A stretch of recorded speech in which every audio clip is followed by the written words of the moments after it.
स्वागत है आपका अशोक अरोड़ा जी, नई परख के मंच पर एक बार फिर। मैंने पिछली बार ही विश्वास व्यक्त किया था कि हम लोग पहली बार नहीं, हम लोग बार-बार नई परख के मंच पर मिलेंगे और वही हुआ भी। सवेरे से ही आपकी याद आ रही थी कि आपसे मुलाकात की जाए और एक बहुत महत्वपूर्ण मसले पर चर्चा की जाए। मसला तो बड़ा सनसनीखेज किस्म का है। लोग हुँ, सोचते हैं कि अगर पत्रकारिता में हम सनसनीखेज शब्द का इस्तेमाल करेंगे, ऐसा तो नहीं है येलो जर्नलिज़्म करने जा रहे हों। लेकिन हुँ, येलो जर्नलिज़्म नहीं है, लेकिन ये एक बहुत ही ज़रूरी मसला है। ज़रूरी मसला ये है कि बीबीसी ने खबर दी है। किसी छोटी-मोटी संस्था ने नहीं, बीबीसी की विश्वसनीयता आज तक कायम है। हुँ, बीबीसी ने खबर दी है कि अमेरिका के एक सरकारी वकील, हुँ, जिनका नाम अ, बिल एशाइली है, उन्होंने एक आरोप पत्र दाखिल किया है अमेरिकी हुँ, अदालत में, हुँ, जिसमें आरोप पत्र में 37 लोगों के ऊपर हुँ, बहुत सारे आरोप लगाए गए हैं और ये 37 लोग हिंदुस्तान के 2 सबसे बड़े गैंगस्टरों के गिरोह के लोग हैं, जो कि अमेरिका, यूरोप और कनाडा में सक्रिय हैं। हुँ, वो सबसे बड़ा गिरोह कौन है? लॉरेंस बिश्नोई का गिरोह हुँ, और सतिंदरजीत सिंह उर्फ गोल्डी बरार का हुँ, हुँ, गोल्डी हुँ, बरार का गिरोह। राइट, इन लोगों पे आरोप है कि इन लोगों ने अमेरिका में और कनाडा में ढूंढ-ढूंढ कर सिख प्रतीकतावादियों की हत्या करने का प्रयास किया हुँ, और अ, वैंकूवर के एक 2023 में हुँ, वैंकूवर के एक वैंकूवर के बाहर एक गुरुद्वारे के पार्किंग लॉट में हुँ, अ, हरदीप सिंह निज्जर की हत्या कर दी गई गोलियां चलाकर हुँ, जब वो अपनी कार में बैठने की कोशिश कर रहे थे। हुँ, फिर अमेरिका में पन्नू नाम का एक और पृथकतावादी है, हुँ, उसके ऊपर हमला किया गया लेकिन वो बच गया हुँ, और बरसों तक तब से लगातार FBI, federal bureau of investigation और लॉस एंजेलिस पुलिस हुँ, और रॉयल कनाडियन माउंटेड पुलिस और अमेरिकी कस्टम्स एंड बॉर्डर्स के अधिकारी, ये सब मिलकर इस हुँ, पूरे मसले की जांच कर रहे थे। अब जांच करने के बाद उस निष्कर्ष पे पहुंचे हैं कि ये 2 जो भारतीय गैंगस्टर हैं, हुँ, ये ग्लोबल स्तर के ऊपर सक्रिय हैं और हुँ, ये इस तरह की हिंसक गतिविधियां अंजाम दे रहे हैं। ये उन्होंने इनको पॉलिटिकल किलिंग्स का नाम दिया है। अब राइट, इसके अंदर एक बहुत जो ऐसे मोटे तौर पर देखा जाए तो इस आरोप पत्र में कहीं भारत सरकार का जिक्र नहीं होता है। हुँ, लेकिन समस्या क्या है? समस्या ये है कि लॉरेंस बिश्नोई नाम का जो गैंगस्टर है, हुँ, वो 2015 से लगातार भारतीय जेल में बंद है। हुँ, सोचने की बात ये भी है कि पहले वो तिहाड़ जेल में बंद था। हुँ, फिर गृह मंत्रालय ने पता नहीं किस तुफैल में तिहाड़ जेल से उसका ट्रांसफर गुजरात कर दिया। अब वो गुजरात की जेल में बंद है। हुँ, और साथ में गृह मंत्रालय ने एक आदेश भी जारी किया है कि हुँ, इस बंदे को किसी भी तरीके से गुजरात जेल से दिल्ली की या उत्तर प्रदेश की जेल में किसी में वापस न लाया जाए।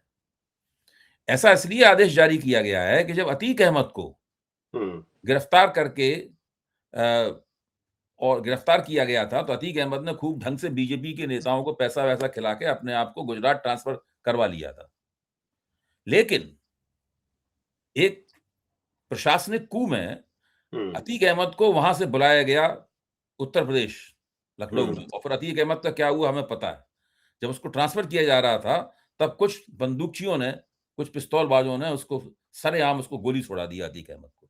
हुँ, अच्छा, तो ये एक पूरा प्रपंच है, आप देख सकते हैं इसके अंदर अपराध, सरकार, कुछ खुफिया किस्म के आदेश। भई गृह मंत्रालय ने तिहाड़ जेल से लॉरेंस बिश्नोई को गुजरात क्यों भेजा? गृह हुँ, मंत्रालय क्यों चाहता है कि गुजरात से उसको उत्तर प्रदेश या दिल्ली न लाने दिया जाए? अमेरिका की पुलिस, अमेरिका की फेडरल ब्यूरो ऑफ इंटेलिजेंस उसका नाम क्यों ले रही है? और वो पूरे नशे की तस्करी के साथ जोड़ दिया है। सब जगह 50-50 लाख डॉलर का एक्सटॉर्शन के साथ जोड़ दिया है और सिख पृथकतावादियों के खिलाफ जो हिंसक कार्रवाइयाँ हो रही हैं, उसको पॉलिटिकल किलिंग का नाम दिया गया है। ये एक बड़ी सनसनीखेज चीज़ है। अगर इब्न सफ़ी आज ज़िंदा होते जो जासूसी दुनिया लिखा करते थे, हैं? तो अभी तक इसको सुनकर उन्होंने कर्नल मनोज और कैप्टन हमीद की कहानी जो आपने भी पढ़ी होगी, मैंने भी पढ़ी है, उनके ऊपर एक मोटा उपन्यास लिख दिया होता, ओम प्रकाश हुँ, शर्मा और वेद प्रकाश कंबोज ने लिख दिया होता। मुझे तो पक्का यकीन है कि अंग्रेजी में उपन्यास लिखने वाले जेम्स हेडली चेज़ या लेस्टर मैकलीन के लिए भी ये कहानी बहुत ही आकर्षक कहानी है। सवाल इस बात का है कि अगर ये केवल गैंगस्टर वाला मसला होता तो हमारी इसमें कोई रुचि नहीं होती, हम इसके ऊपर बहुत ना के बराबर बात करते। लेकिन इसमें पॉलिटिकल किलिंग वाला मसला आ गया है, और ये भी मसला आ गया है कि एक ऐसा गुंडों का सरदार जो कि भारतीय जेल में 15 साल से बंद है, वो किस आधार पे वहां से बैठ के, उसके बारे में कहा था उसके पास 10,000 शूटर्स हैं, एक दो नहीं, 10,000 शूटर्स हैं, पूरी की पूरी एक मिलिशिया है, एक अनऑफिशियल अनधिकृत फौज है, मतलब हत्यारों की, जिसके ऊपर चाहता है वो गोली चलवा सकता है, इसके ऊपर चाहता है चेतावनी दे सकता है, और बहुत बड़े पैमाने पर मनी एक्सटॉर्शन हो रहा है। और इन जो जो लोग गिरफ्तार किए गए हैं उनके पास से 1,000 किलो कोकीन बरामद हुई है, उसके पास से $40,000 जाने 1 दर्जन से भर हथियार, 1,000 किलो कोकीन बरामद हुई है उनके पास से। यानी नशे की तस्करी हो रही है, इलीगल एक्सटॉर्शन हो रहा है, हत्याएं भी चल रही हैं, ये सारा का सारा काम हो रहा है। और इसमें इसके केंद्र में एक ऐसा गैंगस्टर है जो कि भारतीय जेल में पिछले 15 साल से बंद है। अशोक जी, आप वकील भी हैं, वहीं बैठे हुए हैं जहां भी यहाँ ये अभियोजन पक्ष ने ये सब आरोप लगाए हैं, तो आपसे ज्यादा बेहतर व्यक्ति कौन हो सकता है इसकी समीक्षा करने वाला, बताइए। धन्यवाद प्रोफेसर दुबे। आप देखिए, मैं पिछले 50 साल से, अब पूरे 50 साल हो गए, 76 में मैं फर्स्ट टाइम जेल विजिट किया था। अब पहले हम कहते थे जेल जाता रहा हूँ, जेल जाता नहीं रहा हूँ, जेल विजिट करता रहा हूँ। ये मैं दोस्तों को बता दूं कि मैं जेल जा नहीं रहा हूँ, 50 साल से जेल विजिट कर रहा हूँ।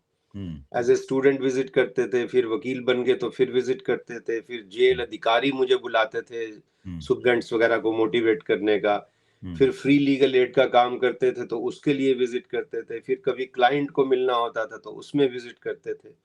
तो मेरा जो 50 साल का जेल जाने का नहीं, जेल विजिट करने का तजुर्बा है। ऐसे ऐसे केस हैं, मैं पावर बता रहा हूँ जेल में लोगों की, जो आप बता रहे हो, ऐसे केस मैंने आंखों से देखे, कानों से सुने कि अशोक जी, मैं पिछले 3 साल से यहाँ जेल में हूँ, मैंने कभी जेल का पानी भी नहीं पिया है। सोचिए, पानी भी बाहर से आता है, खाना भी बाहर से आता है, और इतने पावरफुल लोग जेल में रहते हैं। और ये भी मेरी पर्सनल नॉलेज है कि अब ये आपको लगता है कि बिना जेल अधिकारी की सपोर्ट के हो सकता है? नहीं हो सकता। अशोक जी, मैं बीच में थोड़ा सा हस्तक्षेप करूंगा, आप माफ हाँ, कीजिए। हाँ, ये जो बात आप कह रहे हैं, ये हाँ, भारतीय जेलों के बारे में ही नहीं, दुनिया की बहुत सी जेलों के बारे में है। यहाँ तक कि यूएस की जेलों के बारे में भी एक तथ्य है कि शक्तिशाली लोग जेलों में बड़े ऐशो आराम के साथ रहते हैं। यहाँ तक कि कॉन्जुगल विजिट्स होते हैं, यानी उनकी पत्नियां या उनकी प्रेमिकाएं वहां मिलने के लिए आती हैं। उसका एक कानून भी है, लेकिन उससे भी कहीं ज्यादा हटके आती हैं। मतलब अगर आप लैटिन अमेरिका चले जाएं तो वहां तो ड्रग लॉर्ड्स जो हैं वो जेल से ही अपनी दुनिया चलाते हैं। लेकिन यहाँ मसला जो है इससे थोड़ा सा इसी से जुड़ा हुआ है जो आपने कहा, लेकिन उसकी खास पहलू उसका ये है जिस पर हम लोगों को फोकस ज्यादा देना चाहिए, वो ये है कि एक गैंगस्टर जेल में बैठकर सारी दुनिया में अपनी गतिविधियां चला रहा है, अपना गिरोह चला रहा है। और ये बात भारतीय पुलिस नहीं कह रही, ये बात सीबीआई नहीं कह रही, ये बात लॉस एंजल्स पुलिस कह रही है, फेडरल ब्यूरो ऑफ इन्वेस्टिगेशन कह रहा है, रॉयल माउंटेड कनाडियन पुलिस कह रही है, अमेरिका का कस्टम एंड बॉर्डर डिपार्टमेंट कह रहा है। ये मैं कह रहा हूं। मैं आपकी बात बिल्कुल सहमत हूँ प्रोफेसर दुबे, मैं आपका सवाल समझ भी गया हूँ। लेकिन जैसे वाजपेयी करते थे, मैं उनसे कुछ सीख के आस्ता आस्ता बिल्डअप कर रहा हूँ। जी। और ये मैंने बिल्डअप इसलिए किया कि वो जो जेल अधिकारियों की मर्जी से सब कुछ होता है। अब मैं इससे आगे आ रहा हूँ जो आप कहना चाहते हैं। ये जेल अधिकारी जो हैं, जेल अधिकारी कौन है? सरकारी आदमी है। तो बिना सरकार की मर्जी के ये नहीं हो सकता, मैं ये कह रहा हूँ। बिल्कुल इसमें सरकार, और सरकार में कोई चपड़ासी थोड़ी, सरकार में somebody very powerful who can tell jail की ये आदमी गुजरात से बाहर नहीं जाएगा, भैया सीख लेना। ये कौन कहता है? हमें तो नाम लेने की जरूरत नहीं है। वो राजेश खन्ना की पिक्चर थी, पब्लिक है, सब जानती है। हमें नाम लेने की क्या जरूरत है कि कोई बंदा दिल्ली की जेल से ज्यादा, दिल्ली में भी सारे इंतजाम हो सकते थे, लेकिन दिल्ली से ज्यादा उसको गुजरात में क्यों सेफ समझा गया कि ये वही करेगा जो सरकार कहेगी। और इस पे आंच नहीं आनी चाहिए, क्योंकि इसको भी कोई ना कोई दूसरी जेल में बुलवा के फॉल्स एनकाउंटर पे मरवाया जा सकता है। तो अब क्या कर रही है सरकार? जी। सरकार जो है, सरकार उसको पूरी सिक्योरिटी देती है, आप यही बात कह रहे हैं। जब उसको इतनी सारी फैसिलिटीज अवेलेबल हैं, वो बिना सरकार की मर्जी के नहीं हो सकता। That is what I wish to say now. और वो इतनी सारी फैसिलिटीज क्यों मिलती हैं, अब उसका एक दूसरा पहलू देखिए जो सबसे खतरनाक पहलू है जी। अभी से नहीं, सोहराबुद्दीन से लेके आप देखिए, ये इस मामले में नहीं, ये जो लोग भी हैं, ये खाली अपना तो आप सोहराबुद्दीन शेख और उसकी बीवी के एनकाउंटर की बात कह रहे हैं ना? आप सोहराबुद्दीन शेख उसकी बीवी के एनकाउंटर की बात कह रहे हैं? जितने भी गैंगस्टर रहे हैं, जिनकी चलती हाँ। रही है और जिनका फॉल्स एनकाउंटर बाद में हुआ है, अब ये देखिए सरकारी जो लोग हैं, जो पॉलिटिशियन, जब भी तभी आप प्रोफेसर हो पॉलिटिकल साइंस के, हमारे टाइम ये अक्सर कहा जाता था कि politics is the last resort for this scoundrels. तो काउंटरल्स कितने हैं वो देखिए, एक तो पहले तो उसको खुली छुट्टी देते हैं, उसका माल बनाते हैं, उससे अपना माल बनाते हैं, फिर उसी से अपनी पॉलिटिकल राइवलरी सेटल करते हैं, उसी को फिर यूज करते हैं। तो असली गुंडी तो सरकार हो गई। इससे गुंडों से भी बड़ी जो वो पावरफुल आदमी है जो इस गुंडों का इस्तेमाल कर रहा है, वो तो उससे भी बड़ा गुंडा हो गया ना, मैं ये कह रहा हूँ। इसका जो इस्तेमाल करते हैं वो कौन लोग करते हैं?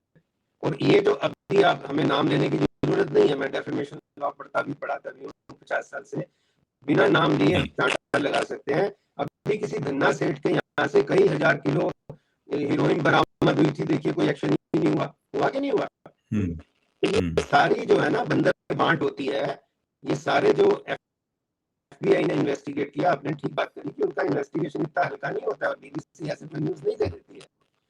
ये आपस में भी मिले हुए हैं, और जो पैसे जो बनाते हैं धन्ना सेठ भी बनाते हैं। अगर धन्ना सेठ के पोर्ट पे अगर इतने हजार किलो हीरोइन मिल गई और एक्शन नहीं हुआ, तो ये इस सब चीजों से as good as mathematics prove होता है कि ये सारे लोग, सरकार इनको यूज भी करती है और कई बार यूज एंड थ्रो भी कर देती है।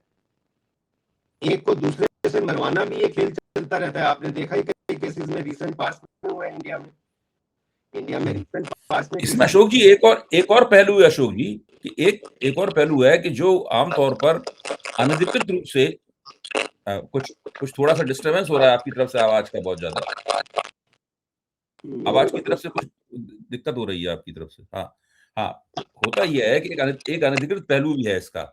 आपकी तरफ से कुछ ऑफ करना हो तो कर दीजिए उसको, आवाज डिस्टर्ब हो रही है बहुत ज्यादा। मेरा तो कुछ ना फोन आ रहा है ना फोन जा रहा है, बंद। अच्छा, ठीक है, देख लेते हैं। पता नहीं क्यों हो रहा है। हाँ, क्योंकि पिछली बार किया था तब ये दिक्कत नहीं थी। बहरहाल, तो एक सबसे बड़ी समस्या यह है कि कुछ अनधिकृत रूप से जब कोई जासूसी संस्था कुछ करवाना चाहती है, तो या तो वो रोग एजेंट्स की मदद लेती है। रोग एजेंट्स ऐसे जो कि घोषित रूप से किसी स्पाई एजेंसी के साथ ना जुड़े हुए हों, या तो रोग एजेंट्स की मदद लेती है, या वो रोग एजेंट्स जो हैं किसी और से संपर्क करते हैं। जैसा कि पन्नू की जब हत्या करने की कोशिश की गई, तो उसमें रॉ का एक एजेंट शामिल था। ये तो घोषित रूप से अखबारों में आ गया है, सब कुछ आ गया। पन्नू ने अपना इस्तिगासा भी दायर कर दिया है, और पन्नू के इस्तिगासे में ये तक लिखा, उसमें भारत के जो मुख्य सुरक्षा सलाहकार हैं, राष्ट्रीय सुरक्षा सलाहकार हैं अजीत डोभाल, उनका भी नाम है उसमें। और ये तक उसके अंदर इस्तिगासे में लिखा हुआ है कि जिस दिन नरेंद्र मोदी प्रधानमंत्री नहीं रहेंगे तो उनका भी नाम, उनको भी फरीक बनाएगा। तो उसमें तो यही था कि भाई रॉ के एक एजेंट ने एक किसी व्यक्ति से संपर्क किया, उस व्यक्ति ने किसी भाड़े के हत्यारे से संपर्क किया, एसएसएन से संपर्क किया। वो एसएसएन जो था वो जो नशा विरोधी संगठन है अमेरिका का, उसका अंडरकवर एजेंट था। और फिर उस अंडरकवर एजेंट ने खबर कर दी कि ये बंदा ऐसा कर रहा है, उसका स्टिंग ऑपरेशन हो गया। फिर वो बंदा भागा, लेकिन जब चेकोस्लोवाकिया की तरफ, चेक गणराज्य की तरफ भाग गया, लेकिन वहां जाके अमेरिकी पुलिस ने पकड़ लिया, ले आया उसको। इस वक्त वो जेल में बंद है। और वो जो रॉ का एजेंट जो था, इसका नाम विकास यादव था, उसका भारत सरकार ने कह दिया कि वो हमारा कर्मचारी नहीं है। फिर उसको भारत में एक एक्सटॉर्शन के मामले में पकड़ लिया गया। अब वो जमानत पे छूटा हुआ है, वो गायब है। अब अगर अमेरिकी सरकार उससे कहती है कि आप प्रत्यार्पण कीजिए, तो भारत सरकार कहेगी उसके ऊपर मुकदमा यहाँ चल रहा है, इसलिए हम आपके प्रत्यार्पण नहीं कर सकते। तो इस प्रकार से पूरा प्रपंच ये इस तरीके से रचा जाता है। कनाडा के पूर्व प्रधानमंत्री ट्रूडो ने, जस्टिन ट्रूडो ने ये आरोप लगाया था कि भारत सरकार निज्जर की हत्या में शामिल है। तो भारत सरकार को तो अमेरिकी सरकार ने, और खासतौर से इस अभियोजक ने, अमेरिकी सरकारी वकील ने जो चार्जशीट दाखिल की है, इसमें भारत सरकार को तो इसमें बरी कर दिया गया है, भारत सरकार का तो नाम इसमें नहीं है। लेकिन उसने स्पष्ट रूप से 3 भारत के गैंगस्टर्स का नाम लिया है। इसमें एक नाम है लॉरेंस बिश्नोई का, दूसरा है गोल्डी ब्रार का उर्फ सतिंदरजीत सिंह का, और इसमें सतिंदरजीत सिंह तो फरार है, लेकिन लॉरेंस बिश्नोई का नाम इसमें क्यों है? लॉरेंस बिश्नोई तो भारत की जेल में है, और अभी से नहीं 15 साल से जेल में है, और उसका तो हम लोग कच्चा चिट्ठा यहाँ पे खोल ही रहे हैं। तो ये मामला जो है ना, ये जिस तरह का मामला है, उससे पहली बार भारत में भारत की जो सरकारी शक्तियां हैं, वो सरकारी शक्तियां इस प्रकार के मामले को प्रोत्साहित करते हुए या उसमें फंसी हुई सी नजर आती हैं। इसके पीछे क्या कारण हो सकता है? मैं यही तो आपको बताया, कारण तो यही है कि पहले भारत सरकार उनको यूज करती है अपने पॉलिटिकल जो भी पर्पस होते हैं उसको सॉल्व करने के लिए, और फिर उनको शहीद भी कर देती है। यही मैं कह रहा हूँ, ये that is the irony of the things. आप जो हमने जो at the cost of reputation ऐसे उसको दिल्ली से गुजरात क्यों ले जाया गया, आप ये देखो ना, भारत सरकार की मर्जी से थोड़ी गया। और गुजरात में कौन प्रोटेक्शन दे रहा है, किस वजह से उसको गुजरात में सबसे ज्यादा प्रोटेक्शन है? कौन पावरफुल लोग हैं पॉलिटिक्स में जो गुजरात में जिनकी बहुत ज्यादा चलती है, और जहाँ पंछी पंख नहीं मार सकता बिना उनके। तो ये तो दिस इज मैथमेटिक्स की 100%, बिना उसके नहीं होता है। भारत सरकार नहीं चाहे तो वो बंदा ऐसे वहां रह सकता है क्या? तो उसका जैसे आपने कहा विकास का, उस पर कोई सच्चा झूठा केस डाल दिया, उस पर तो केस चल रहा है, तो ये कौन कर सकता है सच्चा झूठा केस? साथ में गारंटी भी देनी है कि बेटा तेरा होगा कुछ नहीं, तेरे को बचाने के लिए यही तरीका है कि तेरे पे हम यहाँ केस चला दें, इसमें तेरी हम बेल करा देंगे, बेल में तुम भाग जाना, भागने में पुलिस पकड़ देगी, हमारा कोई बंदा पकड़ेगा ही नहीं। तो ये जो नूरा सब जगह चलती रहती है, जैसे राम मंदिर में चल रही है कई दिन से, तो ये नूरा इनके साथ भी करते रहते हैं। इन बेचारों की ट्रेजेडी सिर्फ यही है कि ये तब तक सेफ रहते हैं जब तक मुगैबो खुश हुआ। जब मुगैबो को नाराज होता है, मुगैबो नाराज होने पे भी इनकी भी हत्या हो जाती है, एक से दूसरे की, दूसरे से तीसरे की। जैसा फिल्मों में होता है, ऐसा भारत की राजनीति में पिछले 25 साल से हो रहा है। ये इसका मतलब ये हुआ कि आप कह रहे हैं कि मोगैम्बो इन लोगों से नाराज हो गया है, इसीलिए ये इनके नाम आ गए हैं। मैं यही कह रहा हूँ, पिछले 25 साल से 2001 से लोग देखे, 2001 से कौन पावरफुल लोग बने, जो गुजरात दंगे भी हुए थे उससे पहले से शुरू हो गया ये कार्यक्रम। गुजरात दंगों के पहले से ये कार्यक्रम शुरू हो गया। 25 साल से ये काम भारत में चल रहा है। तो भारत में कौन लोग रिस्पॉन्सिबल हैं, कौन लोग पावरफुल हैं? गुजरात में कौन पावरफुल थे जो आज भी पावरफुल हैं? उनके बिना ये बिल्कुल नहीं होता। मैंने आपको सारी वो बैकग्राउंड इसीलिए बताई थी कि सरकारी अफसर जो इन्वॉल्व होते हैं वो भारत के किसी इंपॉर्टेंट बंदे के मर्जी से होते हैं ना, उसके बिना थोड़ी हो सकते हैं। आप कहते थे ना वहां तक चढ़ावा जाता है, आप जब से हम स्टूडेंट थे तब से हमें समझ आती थी कि चढ़ावा वहां तक जाता है, थाने बिकते हैं, थाने बिकते हैं। हम एज ए स्टूडेंट वो शौक की क्या बात कर रहा है, ये सेब केले बिकते हैं, तो कह रहा है थाने बिकते हैं। तो फिर बताया अफसरों ने, हाँ भैया थाने बिकते हैं। तो आज भी थाने बिकते हैं। तो ये थाने बिकने का पूरा एक नेक्स्ट एग्जाम्पल है कि थाने भी बिकते हैं, मुलजिम भी बिकते हैं, वो भी बिकते हैं, उनको खरीदा जाता है, उनको सारी फैसिलिटीज देके खरीद। इतना एक्शन कोई बंदा जेल में बैठे कर सकता है बिना किसी पावरफुल आदमी के? बंदा कर सकता है बताइए? मैं अपने आप से सवाल निश्चित रूप से ठीक कह रहे हैं, कर ही नहीं कर सकता। जो आपका एंगल है बिल्कुल आई 100%। आप भी तो प्रोफेसर ऑफ पॉलिटिक्स के, हम तो स्टूडेंट हैं आपके। उसके बिना नहीं होगा सर, बिना सरकार के होगा नहीं। और सरकार में कौन करेगा? सरकार में कोई नवीन थोड़ी करेगा कल का। सरकार में कोई तगड़ा पावरफुल मुगैम्बो टाइप बंदा होगा जो सरकार में। तो वो तगड़ा पावरफुल मुगैम्बो जो है अशोक जी, ये वो लगता है कि अब गोल्डी ब्रार हो या लॉरेंस बिश्नोई हो, वो उसकी गुड बुक्स से निकल गया है। अब वो उसका चहेता नहीं रहा। अगर वो उसका चहेता रहता अभी भी, तो शायद ये चार्जशीट वहां पर दाखिल नहीं होती। नहीं, इस बात से मैं थोड़ा आपसे जी हाँ, यही जानना चाहता हूँ आपसे। मीरा कुश्ती भी ये बहुत करते हैं ना, उसको कहते हैं अभी तेरा नाम चलने दे यार, अभी चिंता मत कर, तू जाएगा, तू तो हमारे पास ही है ना। मैं इसलिए उसको भी मैं कोई ऑन फेस वैल्यू नहीं लेता हूँ। ये थोड़ी सी डील देते हैं, कई बार इधर डील दे दी होगी, अच्छा आप नाम ले दो हमारा। ये सबसे बड़े कलाकार यही है, ये जो मुगैम्बो है ना, जो मुगैम्बो एंड पार्टनर, ये बहुत कलाकार। ये वहां बोलेंगे कि हमें निकाल दो किसी तरह माई बाप, हम नहीं बोलेंगे आपके आगे। आप बोल दो हमने वॉर रुकवाई है, हम तो नहीं बोलेंगे। आप टैरिफ लगा दो, हम तो नहीं बोलेंगे। आप हमें जूते मारो, हम तो नहीं बोलेंगे। आप हमें ओवल ऑफिस में बेइज्जती करो, हम तो नहीं बोलेंगे। इससे निकाल दो हमें प्लीज, हमारे धन्ना सेठ को बचा दो प्लीज। तो ये अपने डील में अपने को बचा के उसको फंसाने का जो सारा नाटक कर रहे हैं, उसको कह रहे हैं कि चिंता मत कर यार, तो तू क्या चिंता कर रहा है, तू थोड़ी जा रहा है। तो असली कलाकार तो ये है, ये दिलीप कुमार विजंतीमाला तो फेल हो चुके हैं बिल्कुल। असली जो नाटककार हैं, जो हमारे इवेंट मैनेजर जो हैं, मुगैम्बो खुशवा जो हम कह रहे हैं इवेंट मैनेजर, अडवाणी साहब उनको इवेंट मैनेजर कहते थे, मैं उनको चुनाव मंत्री कहता हूँ। कोई लोग कुछ भी कहते हैं। तो जो हमारे मुगैम्बो जो है, हमारे मुगैम्बो और उनका जो साथी है पार्टनर, जो अकबर बीरबल वाली जो स्टोरी थी, तो वो जो कहानी है ना चाणक्य और मुगैम्बो की सारी, ये वो कहानी है। उसको पागल भी बना रहे हैं कि कुछ नहीं होगा, और हो सकता है वाकई कुछ ना हो, उसको जैसे उस पे केस चला दिया, तू जाएगा नहीं, तू चिंता मत कर। तो ये किस्तों में काम करवा रहे हैं। ये बिल्कुल शॉर्ट टर्म पॉलिसीज है इनकी कोई लॉन्ग टर्म पॉलिसी नहीं है, इसीलिए नेहरू को गाली देते हैं। इनकी तो सारी शॉर्ट टर्म है। अब नोटबंदी करा दो, सारी शॉर्ट टर्म है, सारी फेल हुई है। एक व्यक्ति जो पिछले 12 साल से आप देखिए हर एग्जाम में फेल हो रहा है, वो इलेक्शन में पास हो रहा है। एक व्यक्ति जो 12 साल से हर एग्जाम में, चाहे पहलगाम हो, चाहे आपका वो नोटबंदी हो, चाहे वो कोविड हो, हर एग्जाम में फेल हुआ। वो मणिपुर में फेल हुआ, फार्मर एजिटेशन पे फेल हुआ, रेसलर्स पे फेल हुआ, पेपर तक तो आप हिंदुस्तान में ठीक करा नहीं पा रहे हो सर। आप किस बात की कह रहे हो कि हम 5वीं इकोनॉमी हो गए? प्रोफेसर दुबे, कितनी शर्म की बात है। आप देखिए, आप बच्चों के पेपर तक ठीक से नहीं करा रहे हो और हम कह रहे हो बड़े पावरफुल है। तो ये सब बदमाशियां कर रहे हैं। यही मैं coming back to this all shows कि उनका जो दिमाग है ना, लिमिटेड है ना दिमाग, उनका दिमाग चलता ही इसमें है, किसको फंसाएं, किसकी पार्टी तोड़ें, किसके एमपी तोड़ें। गवर्नेंस पे उनका कोई रोल नहीं है।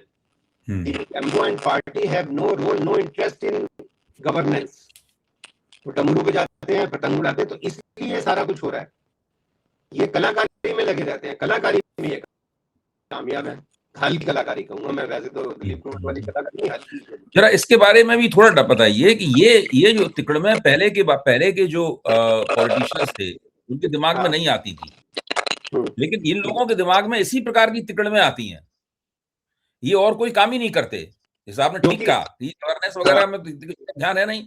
ये इसी प्रकार की तिकड़में करते हैं कि वहां पे किसी को मरवा दो, फिर यहाँ पे अनऑफिशियली, अनधिकृत रूप से इनके जो राइटिस्ट हैंडल्स हैं वो डींगे मारते हैं कि हम लोग घुस के मार रहे हैं। बिल्कुल बिल्कुल। ऑपरेशन सिंदूर में आप देखिए ना, पाकिस्तान की विक्ट्री देखिए। मैं तो let them invite me for this in parliament.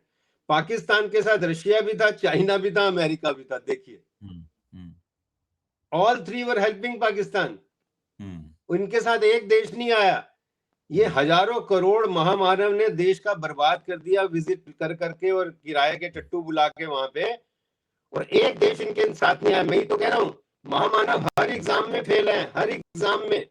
और बच्चों के उसको मन की बात में परीक्षा पे शिक्षा देते हैं। बताओ यार, आप तो खुद फेल हो गए हो सारे में, डिग्री आपकी आज तक नहीं पता कहां से आई। तो ये जो खेल है ना, इनका कोई इंटरेस्ट नहीं। इस चीज में बड़ी कलाकारी है इनकी। तो जेल ले जाओ, गुजरात ले जाओ, चलो किसी ने क्या दिया, शक्ति आप गुजरात ले जाओ, चिंता में। तो वो बंदा से, मैं क्रिमिनोलॉजी पढ़ता हूँ, क्रिमिनल को भी ना एक सेफ पैसे चाहिए होता है, उसको गारंटी चाहिए होती है कि कौन कह रहा है। अगर प्रोफेसर दुबे कहते हैं यार तेरे को गुजरात भेजते हैं, चिंता मत करो, कह रहा प्रोफेसर दुबे, आपको गुजरात का जी नहीं जानता है। लेकिन गुजरात का कोई पावरफुल आदमी कहते हैं तू गुजरात बैठेगा, शहनशाह रहेगा, तेरे को जो करना कर, 2-3 काम हमारे भी कर देगा, वो कर देगा। यही हो रहा है, यही सारा हो रहा है 25 साल से। यही तो 25 साल से हो रहा है। ऐसे थोड़ी बड़ी बार वहां से हाईकोर्ट ऑर्डर करती है, यही हो रहा है। उनको इतनी कलाकारी आ गई है, इतने क्राइम कर चुके हैं कुछ लोग, पावरफुल लोग जो आज पावर में है, कुछ इतने क्राइम खुद कर चुके हैं कि अगर वाकई उसका ठीक से इन्वेस्टिगेशन हो जाए तो ये सब जेल में होंगे। ये तो इनके जो दादा परदादा जो थे आरएसएस के, जिन पे केस चला था महात्मा गांधी असैसिनेशन पे, उसी टाइम वहां उस टाइम सजा हो जाती तो निपट जाता काम। उस एक जज को समझ नहीं आई कि conspiracies are hatched in secrecy.